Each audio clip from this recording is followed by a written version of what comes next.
Hi అండి. ఈరోజు అయితే మా అమ్మ చేపల కర్రీ అయితే చేస్తుంది. ఎందుకంటే ఈరోజు మురుగశిల కదా, అందుకని చేపల కర్రీ. ఇంకేమేమి పడతాయో ప్రాసెస్ మొత్తం చూపిస్తాను, చూడండి.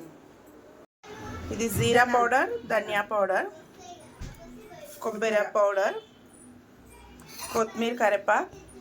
ఇదేంటిదమ్మా? ఉల్లిగడ్డ ఫ్రై చేసింది. ఇలా అంతా పేస్ట్ చేసుకోవాలి. పచ్చిమిర్చి, టమాటా, ఇంకేమున్నది దీంట్లో? ఇదంతా పేస్ట్ చేసుకొని పెట్టుకోవాలి. కారం, ఉప్పు, అల్లం వెల్లుల్లి పేస్ట్ అంతా దీంట్లోనే వేసి పేస్ట్ అయితే చేసి పెట్టుకోవాలి ఫ్రెండ్స్. ఇంకా చింతపండు అయితే నానేసుకోవాలి. మనకు ఎంత సరిపోతుందో అంత చింతపండు అయితే తీసుకోవాలి. ఇంకా ప్రాసెస్ అంతా చూపించి ఇట్లా చేపలు అయితే ఉప్పు వేసి అయితే కడుక్కొని పెట్టుకోవాలి. కొబ్బరి పొడి ఈ పేస్ట్ చేసుకున్నాక పేస్ట్లో మొత్తం కొబ్బరి పొడి ఇవన్నీ మసాలాలు దీంట్లోనే వేసుకొని అంతా కలుపుకోవాలి.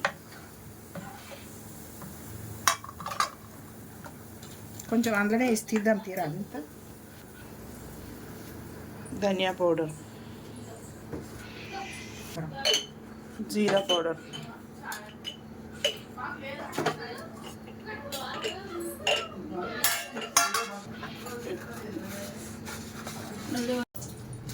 స్టవ్ పైన అయితే చార్జ్ చేసుకొని ఇక్కడైతే పెట్టుకోవాలి. ఒక బౌల్ చాలా ఇంకొకటి ఇట్లా ఆయిల్ అయితే పోసుకోవాలి.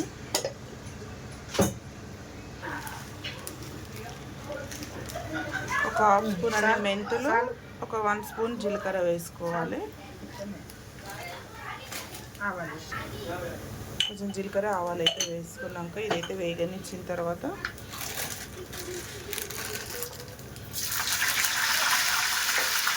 కరివేపాకు వేసుకోవాలి.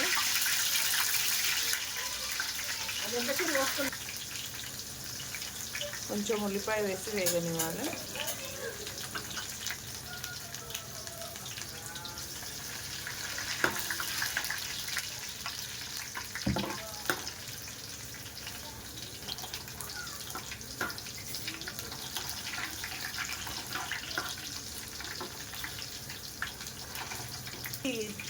అది వేగేంత వరకు అయితే ఇదైతే మసాలా పులుసు అయితే చేసుకున్నాం కదా, దీంట్లో టమాటా, ఉల్లిపాయ, పచ్చిమిర్చి వేయించుకొని పేస్ట్ చేసుకోవాలి. దాంట్లోనే కారము, ఉప్పు, పసుపు, అల్లం వెల్లుల్లి పేస్ట్, మసాలా మొత్తం దీంట్లోనే వేసుకొని ఇట్లా మొత్తం కలుపుకొని దీంట్లో వేసేసుకోవాలి మొత్తము.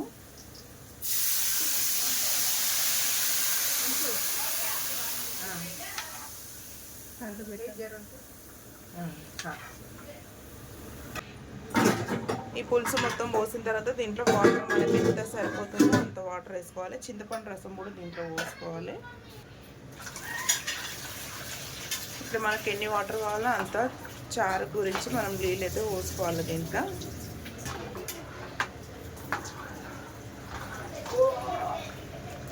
ఇట్లా పోసుకొని ఇది బాగా మరిగించుకోవాలి.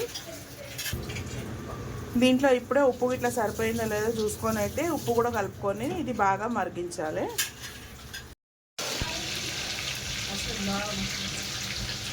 ఈ చేపల పులుసు అయితే మసులుతుంది చూడండి. ఇది బాగా ఎంత బాగా మసిలితే అంత టేస్ట్ వస్తుంది కాబట్టి చాలా బాగా మసలాలి. ఇది మరిగిన తర్వాతనే చేపలు వేయాలి.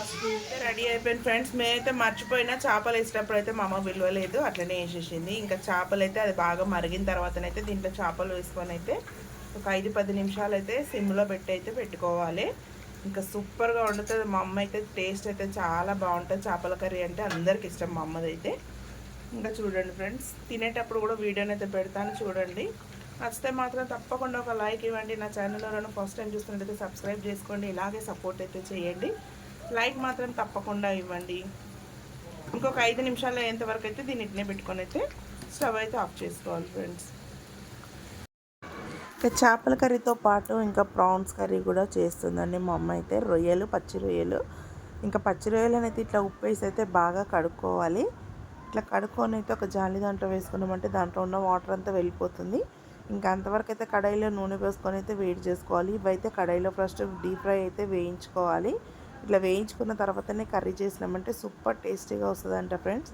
ఇంకా నేనైతే ఇవి ఎప్పుడైతే చేయలేదు, ఇంకా మా అమ్మ అయితే చేస్తుంది. చాలా అంటే చాలా బాగా అవుతుంది ఈ కర్రీ కూడా. మా అమ్మనైతే సూపర్గా చేస్తుందండి చేపల కూర. ఈ రొయ్యల కూరనైతే చాలా బాగుంటుంది. ఇంక ఇలానైతే మొత్తం వేయించుకోవాలి నూనెలనైతే. ఇట్లా మొత్తం డీప్ ఫ్రై అయ్యేంత వరకు అయితే నూనెలో వేయించుకొని అయితే ఇట్లా పక్కకు తీసుకొని పెట్టుకోవాలి. ఇట్లా పక్కకు తీసుకున్న తర్వాతనైతే ఇంకా మిగిలినవి కూడా దాంట్లో వేసుకొని అయితే మొత్తం ఫ్రై చేసుకోవాలి. ఇట్లా ఎంత రెడ్గా అయినాయో చూడండి. ఇట్లా రెడ్గా అయ్యేంత వరకు అయితే డీప్ ఫ్రై చేసుకొని అయితే పక్కన పెట్టేసుకోవాలన్నీ.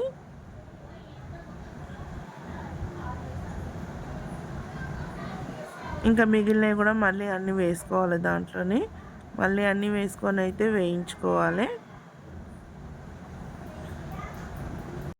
ఇట్లా అన్నీ వేయించుకొని అయితే పక్కన తీసుకొని పెట్టుకోవాలండి. దీంట్లోనే మనకు ఎన్నిసార్లు వస్తే అన్నిసార్లు వేసుకొని ఎర్రగా వేయించి అయితే పక్కన పెట్టుకోవాలి ఒక దాంట్లో.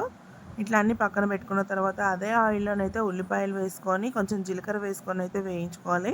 వేయించుకున్న తర్వాత నేనైతే చేపలకైతే మసాలానైతే చూపించిన కదండి, ఆ మసాలానైతే నేను కొద్దిగా తీసి పక్కన పెట్టుకున్నాను. అదే మసాలానైతే దీంట్లో వేసుకొని అయితే బాగా కలుపుకోవాలి.